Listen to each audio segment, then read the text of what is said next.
정신분석의 기능을 보면은 이제 경험에서 배우기, 이 책에서는 경험에서 배우기에 대해서 주로 언급한다고 저자가 말을 하고 있는데, 이 경험에서 배우기에서 비유는 다음과 같이 말한다. 기능은 협력적으로 작용하는 여러 요인들의 적합한 정신적 활동을 일컫는다. 요인은 기능을 구성하기 위해 다른 정신적 활동들과 협력적으로 작용하는 정신적 활동을 일컫는 명칭이다. 기능이론은 실현이 그것을 나타내는 면역체계와 일치하는 것을 돕는다. 알파 기능이란 용어는 의도적으로 의미를 비워낸 것이다. 포화되어 있지 않고 관찰되는 대상의 상자 바깥에 있다. 여기서 팩터라는 용어가 있고 그리고 펑션이라는 용어가 있죠. 그러니까 펑션이 있고 팩터가 있는데, 팩터라는 말은 아마 여러분들이 수학에서는 인수분해할 때 인수를 팩터라고 하지 않나요? 어떤 것을 전체를 이루고 있는 것을 몇 개로 나누는 거죠. 이걸 팩터라고 제가 배웠던 것 같은데, 그래서 매스매틱 용어를 가져왔어요. 그런데 우선 이 기능을 전체로, 함수라고 하면 기능이라고 하면 이 기능 펑션을 이루는데 정신활동이 몇 개, 여러 개가 있을 수 있는데, 그걸 하나하나를 여기서는 팩터라고 얘기한 거죠. 그러니까 그 하위 개념이죠. 팩터가 모여서 펑션을 이룬다, 이렇게 얘기할 수 있겠죠. 비오는 계속해서 알파 기능이 알파 요소들을 산출하기 위해 개인의 감각 인상들과 정서들에 작용한다고 말한다. 그것에 실패할 때 비정신적이고 비현상적인 베타 요소들이 발생한다. 그래서 알파 기능의 실패는 꿈꾸지 못하고 그래서 잠들지 못하는 주체의 무능을 가져온다. 경험에서 배우기 위해 알파 기능은 정서적 경험에 대한 알을 중재할 수 있어야 한다. 주체가 지닌 알파 기능의 역량에 대한 공격은 증오나 시기심뿐만 아니라 내 생각에는 경험에서 배우는 것과 성장하는 것에 대한 주체의 불안, 그 자체에 의해서도 그가 준비되었다고 느끼기 전에 자극될 수 있다. 낮과 밤 동안의 개인의 정서적 경험들을 처리하는 것은 알파 기능의 역할이며, 그것은 계속해서 무의식으로부터 의식의 분할을 허용한다. 비운이 자주 알파 기능과 연관짓는 꿈꾸기는 접촉 장벽이라는 또 하나의 기능을 허용하는데, 그것은 잠든 상태와 깨어있는 상태, 그리고 의식과 무의식 사이의 구별을 유지하는 역할을 하며, 그럼으로써 사고의 연쇄를 만들어내게 한다. 접촉 장벽, 프로이트가 시냅스에 비유한 용어인 접촉 장벽은 비운에 의해 의식을 무의식으로부터, 그리고 무의식을 의식으로부터 보호하는 기능을 가리키는 것으로 사용되었다. 그것은 또한 바깥으로부터 뿐만 아니라 안으로부터 오는 정보를 선택적으로 스며들 수 있게 하는 능력에 의해 특징 지어진다. 내게 있어서 접촉 장벽은 알파 기능뿐만 아니라 그것의 대상과 동종의 것으로 간주된다. 여기 칼럼 2가 나오고 뭐 이러는데 제가 이해가 안 가는데 그냥 읽어볼게요. 네, 그래.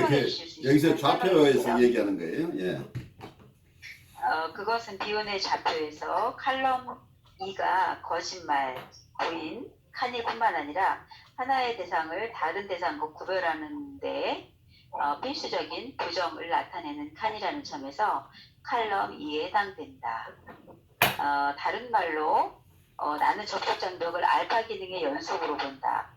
구별하고 선택하는 접촉 장벽의 능력 때문에 그것은 추상화하는 정신 기능이라는 측면에서 은둔가는 중요성을 갖고 있다.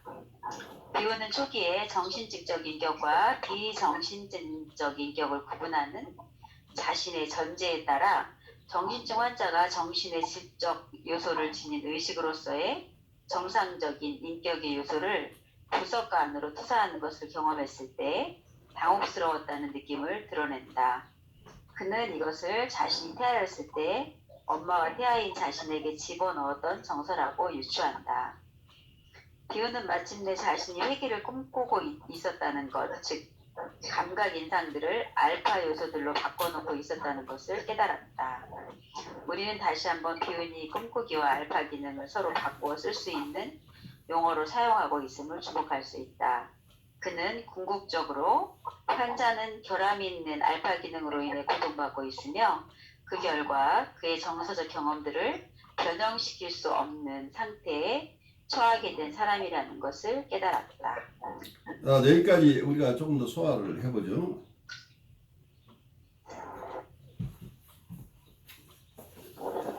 아마 이분이 우리 책에도 나와 있는 이 그리드라고 하는 좌표가 있는데 거기에 칼럼이 여러 개가 있는데 칼럼이 1, 2, 3, 4, 5, 6 뭐 그리고 그다음에 n까지가 있어요. 요새 유행하는 n번 뭐 이런 얘기 한국에서 많이 쓰던데 그게 여기 무수하게 있다는 얘기가 될 수도 있겠죠.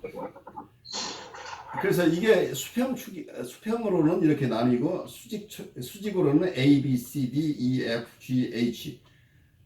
그래서 이런 그리드라는 좌표를 가지고 이 개념, 이 좌표에 있는 여러 가지 상징을 가지고 정신 분석을 이해하고자 했어요. 그래서 정신 분석을 이런 여기에서 나타나는 상징을 통해서 서로 커뮤니케이션 하고 싶어 해서 이 책들은 많은 경우에 이 좌표를 전제로 해서 설명을 해요. 그래서 이게 2번으로 나와 있는 거가 우리가 푸사이 뭐 이렇게 하는 거죠. 그래서 사과라고 한다면 사과가 아닌 것, 사과가 없다. 아니면 엄마의 젖가슴, 아니면 엄마의 젖가슴 없다. 아니면 엄마의 젖가슴이 아니다. 뭐 이런 부정이나 여기서 니게이션이라는 용어를 아니면 거짓말도 여기에 속한다. 거짓말이나 부인이나 부정 이런 것을 여기에 표현하고 있어요. 그래서 어떤 논리적으로 이런 과정들은 굉장히 중요하다고 봐요. 하나님은 어떤 분이다고 적극적으로 이렇게 개념을 아무리 설명을 해도 어때요? 하나님을 여러분 어떻게 디파인 할 거예요? 아니면 여러분의 부모님을 디파인한 우리 부모님은 착한 분이다. 착하고 아주 친절하고 헌신적인 분이다라고 디파인하고 싶어 해요. 그렇지만 자기 부모님을 아무리 디파인해도 이 긍정적인 요소만 가지고 디파인이 안 되는 부분이 생기죠. 근데 이렇게 다 얘기하지만 그렇지만 우리 아무리 말로 설명을 해도 그거 아닌 부분이 또 있죠. 또 우리 부모님이 나에게 친절하지 않은 경우도 있죠. 그래서 따뜻하지만 굉장히 차가운 경우도 있죠. 그래서 어떤 대상을 이해하는데 적극적으로 우리가 디파인할 수 있는 부분이 있는가 하면 그것을 뒤집어서 봐야 될 어떤 개념들도 같이 오게 되죠.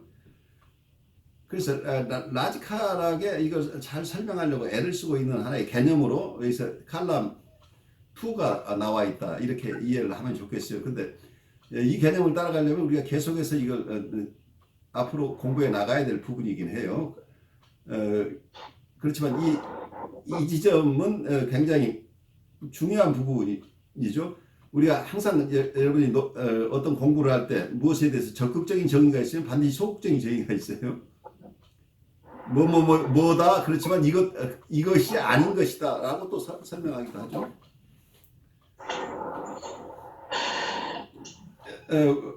그 부분 공부는 우리가 나중에 칼럼 2에 대해서는 이게 우선 하나의 대상을 다른 대상과 구별하는데 필수적인 니게이션이라는 게 필요하다라고 지금 설명하고 있는데 그 부분은 나중에 우리가 점차 소화해 나가는 것으로 하고 우리 그 다음으로 가죠. 그 마지막 패러그래프의 그 중간에 보면은 접촉 장벽이 제대로 기능하지 못할 때 베타 스크린이 그 자리를 차지한다. 그때 비오는 베타 스크린이 흥미로운 결과를 산출하는 것을 관찰한다. 그것은 분석가에게서 자신이 원하는 반응을 얻어내고 그리고 또는 분석가 안에서 강력한 역전위를 촉발시키기 위해 분석가를 조종하도록 환자를 부추긴다.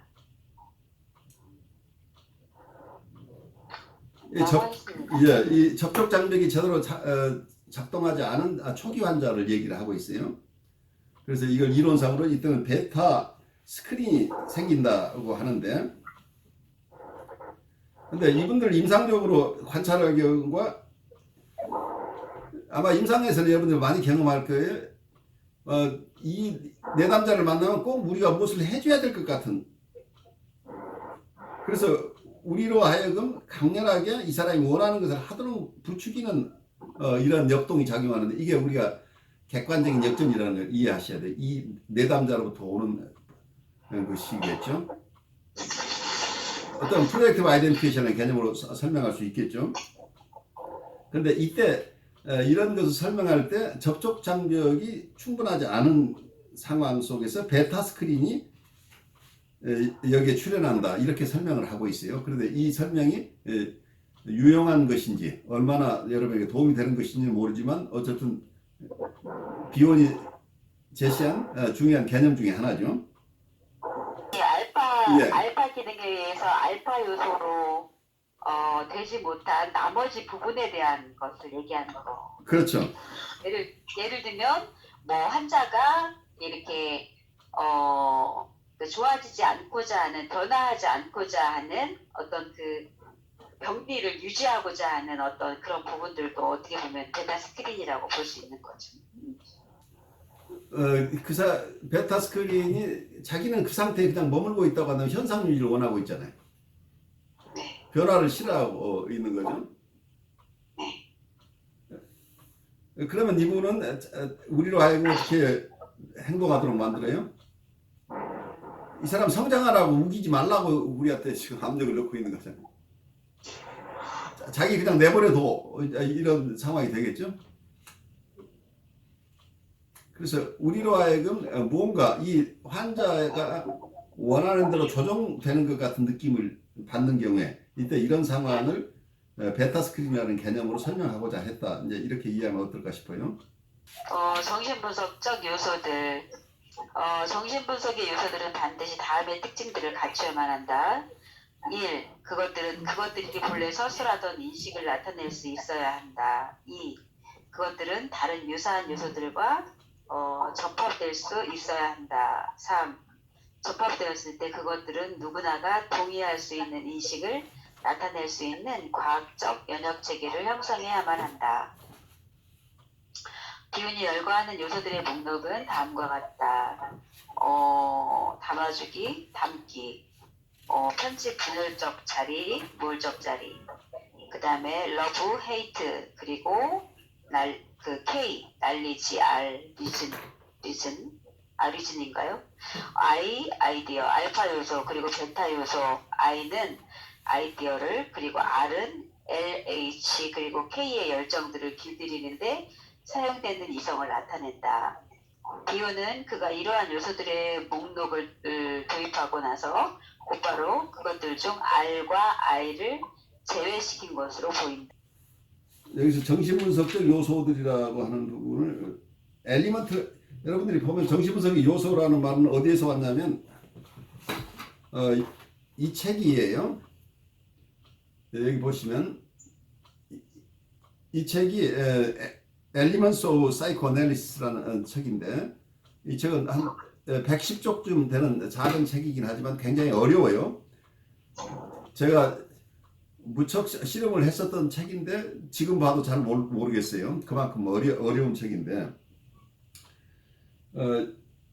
어쩌면 새로운 랭귀지를 배우는 과정으로 이해해야 이걸 접근할 수 있는 거죠. 그래서 엘리먼트라는 건 정신분석을 어떤 중요한 어떤 요소, 여기서는 요인이라고, 요소라고 표현했죠. 이러한 요소들을 가지고 정신분석을 이해하려고 했었던 거죠. 그래서 그런 요소들을 어떤 것을 요소로 볼 것인가.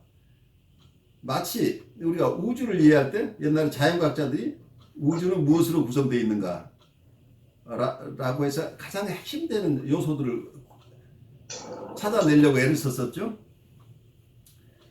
그 마찬가지로 정신분석을 이해하는데 어떤 것들이, 어떤 요소들을 가지고 우리가 설명을 한다면 정신 분석을 잘 설명해낼 수 있을 것인가 하는 이런 노력이었던 것으로 보여요. 그는 대상들을 생각하는 것처럼 보인다. 감각, 주의와 지각, 신화, 무의식적 환상과 그것의 신화적 판형, 그리고 열정, 고통, 그래서 모든 경험하기. 여기서 열정하고 과로하고 고난이라고 고통이라고 썼죠.